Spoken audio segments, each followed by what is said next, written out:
You are about to hear a strange but true story. Legend has it, Harry Houdini, the master magician, once claimed that he could break out of any jail cell in the world. All he had to do was walk into that jail cell with his street clothes on. "I'll be out of there in 1 hour, no problem," he said. Well, a very old jail down south heard about Houdini's claims, and they accepted his challenge. On the day of the event, many people gathered outside.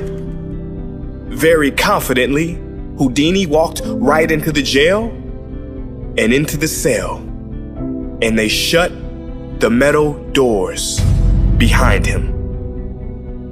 The first thing Houdini did was he took off his coat. Then, very strangely, he took off his belt. Secretly hidden in Houdini's belt was a 10-inch piece of steel, very tough and very flexible, and Houdini started working. In about 30 minutes, that confident expression Houdini had when he walked in disappeared. In 1 hour, he was bathed in sweat. And at the end of 2 hours, Houdini, in defeat, collapsed against the door, which then opened. It opened because, you see, that door had never been locked. But that's not entirely true, is it? That door was locked. It was firmly and thoroughly locked in Houdini's mind, which meant it was locked as if the best locksmith in the world had put his lock on it. The mind is powerful. How many doors in your life do you think are locked but aren't? How many times have you been stuck in the mental prison of overthinking something that really had a simple solution? There is an ancient African proverb that says, when there is no enemy within, the enemy outside can do us no harm. Your mind is the most powerful force you will ever face. It will tell you lies. It will tell you you can't do that. You're not meant for that. You're not good enough for that. You can't go on anymore. You don't have the energy. You must thank it for its opinion and carry on. Because like Houdini showed us, the only locked doors that exist are in your own mind. The doors in reality are open, and all you have to do is walk through.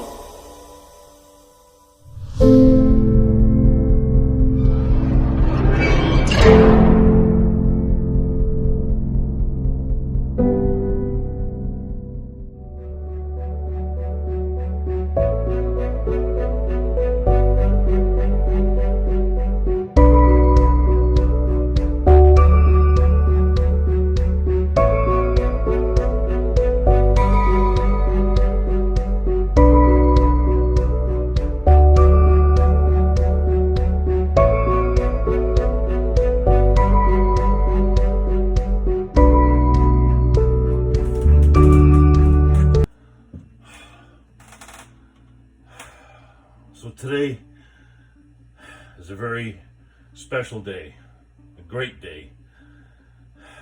Well, I should more say a good time. It wasn't today specifically, but in the last week or so, week and a half, I believe, which I found the last key to managing this bipolar bullshit. The objective here is, for me anyways, is to learn to manage my manic behavior in all aspects of life. So whatever life can throw at me, if I'm manic, I can react to that, or know how to react to that without having a negative impact in my life. And I normally I know how to deal with most situations if I'm in a manic state of mind, right? Learning to adjust in a non-manic state of mind will always be ongoing because it's new to me, but it's not really detrimental because nothing happens to me when I'm non-manic that is negative to my life. And if there's a stressor that when I'm non-manic, if there's a stressor that I can't handle and it pulls me into manic, then, anyways, hopefully that fucking made sense. So we found the last key. We're starting to unlock the last locks and feeling pretty fucking relieved. It's amazing what you don't realize you have inside you or, hidden inside you, It's amazing what the mind can hide.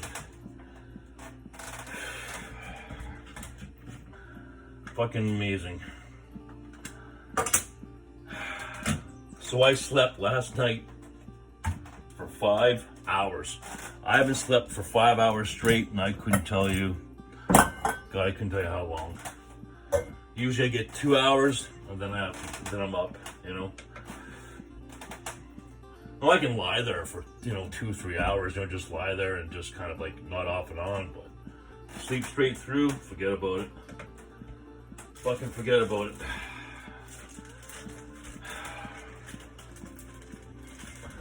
Now, will there be some issues down the line where, that I haven't foreseen? I guess it's possible, but, just in the last 2 years alone, what I've had to deal with, in my life, and the emotions that all those situations evoked, which, is the catalyst for manic behavior, there hasn't been too much that I haven't had to deal with. I've had to deal with death with friends, uncertainty, been a lot. There's one thing I still haven't revealed to you guys that I'm dealing with on a daily basis, but, I can't really think of anything that's gonna pull me into a stressor that I can't get out of,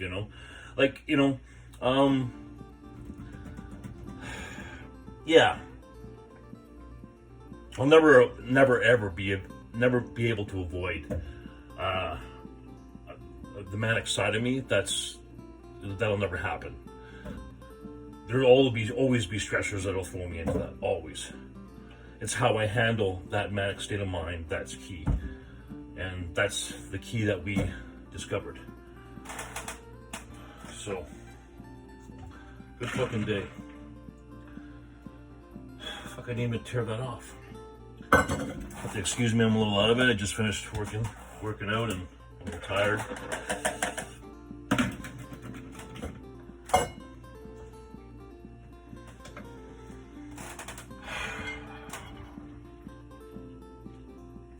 I feel like a big weight's been lifted off my shoulders, I tell you. Now, don't get me wrong, I still have to deal with these locks that I've unlocked. But at least now I know what they are, And we're talking about the last part of it, the hypersexuality part of it, like what was fucking, feeding that, and why couldn't I have a hard time controlling it? So now we know why, that part of it,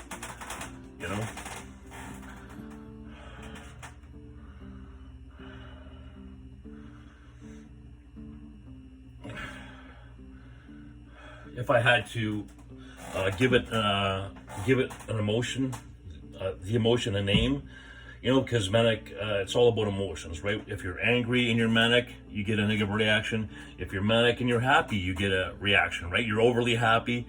If you're manic and you're stressed out, then you get lots of anxiety. Well, this last key is pretty much about love. It's that emotion that was the catalyst for it. So.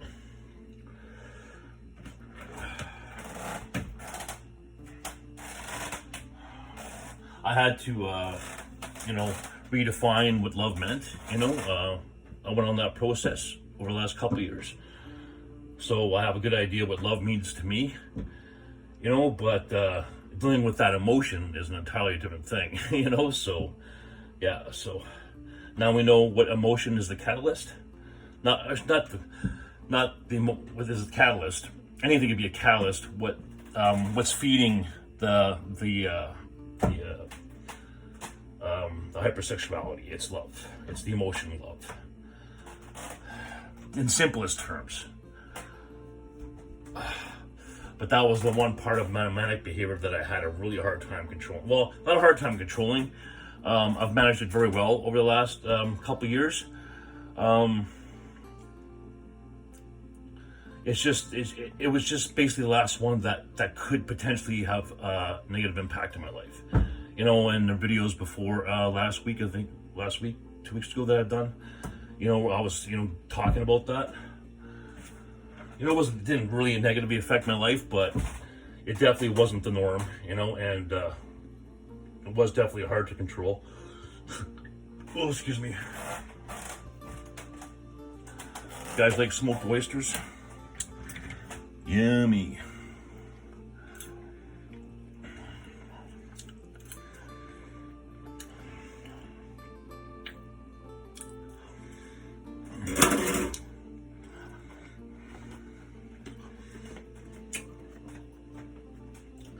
Along with love too, there was a lot of stuff too buried underneath too, you know, sense of failure,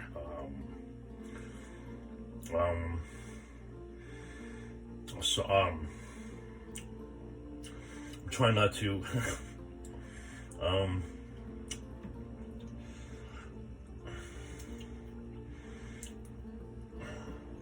yeah, I'm not gonna get into any more of it.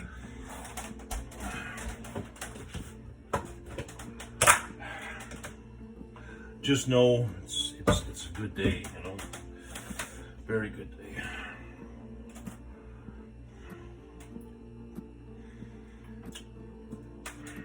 Grams of spaghetti.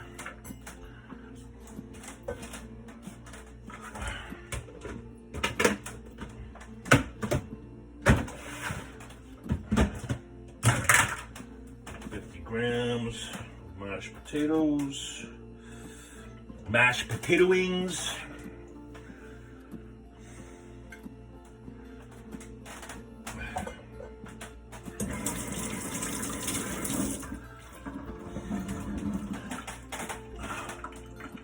I almost wish I was in that bipolar bridge that I was telling you guys about, because I could really explain it very eloquently. You know, what I'm trying to explain. You know, it's about the only time that I have real clarity and I can really be articulate about what I'm talking about regarding that. It's about the only time. Any other time I'd start talking, boy, I usually get fucking super annoyed, you know? Well, when you think about something all the time, every day, 24/7 usually, you know, last thing you want to do is talk about it, you know, with somebody outside the norm, right? So we have 50 grams of chickpeas. Can't believe the amount of protein in these fucking things. It's huge. Huge amount of protein. It's not a complete protein, you know, but it'll combine with the other aminos that are missing in the beef and the eggs, you know, so it's still a good thing to do. Still a good thing to do. A little bit of 100 grams of broccoli.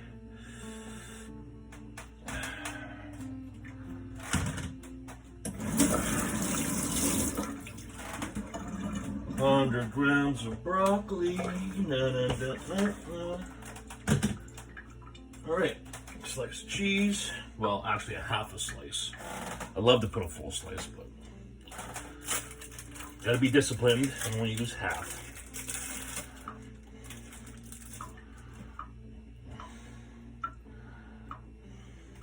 A lot of people don't like dairy, but fuck, I love milk. This milk's so fucking bloating.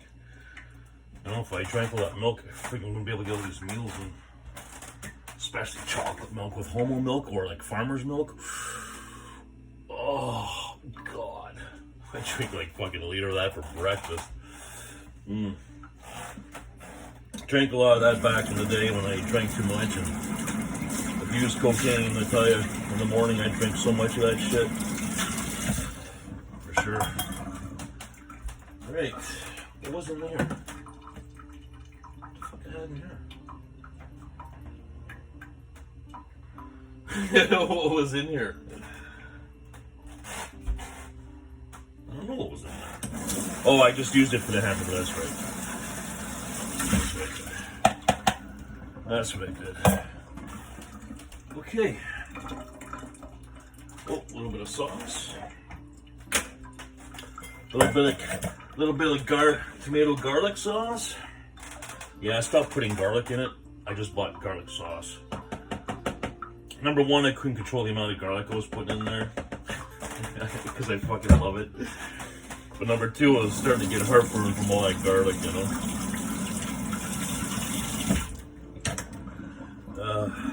It's funny what we can have discipline. Some things we have discipline on, and other things we don't. Like I bought it's freezy. You know the freezies? I fucking love freezies, and it's the time of year for it. And I went to Walmart and they had the big cases. So I bought like 5 cases because I figured I'd go through a case a day, you know. Because back in the day when I used to buy them, you know, I'd fucking eat like 25 of those big freezies every day. So I figured, okay, I'm gonna need 5 cases, right? I still have like 4 cases sitting there, 3 cases sitting there. So, yeah, you know, it's a good thing. It's a good thing.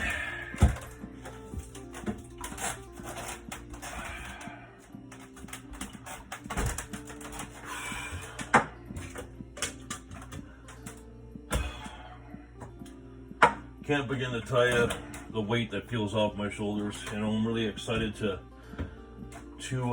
proceed with these unlocking of these locks and exploring this and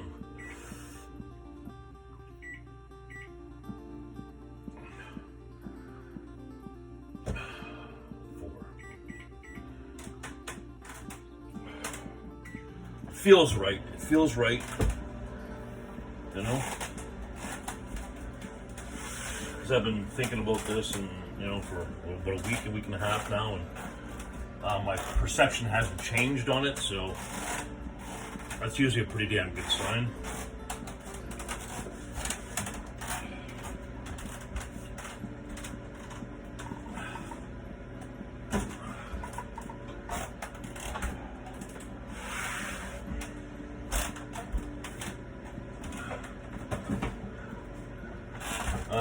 I'm definitely not happy about what I found and what I'm going to have to do to correct that. But I am happy that it is going to relieve that pressure from my life for sure.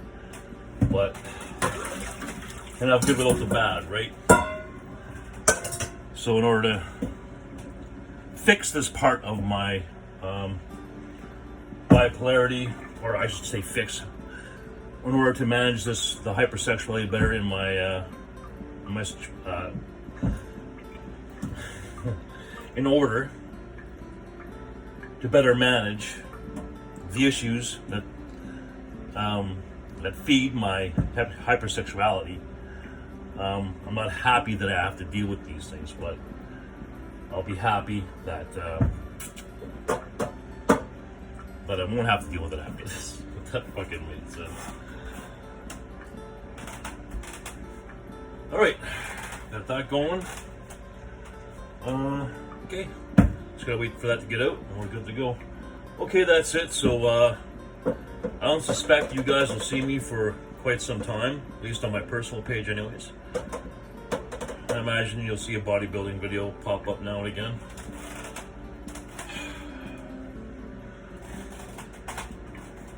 I wish I had the confidence to say that, you know, this has been a long fucking road. You know, it's been a long road.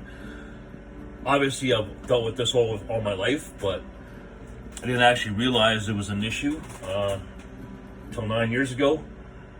And then that's where things got really difficult because, you know, you're not aware of a problem. And then when someone tells you, no, you have a problem, then you become aware of it, and then the problem inflates, right? So, yeah, it's been 9 years, so long fucking time dealing with this.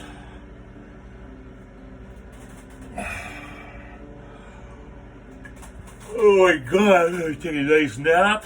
Oh, 5 hours sleep, a couple naps. God, I'm gonna feel right as rain. Right as rain.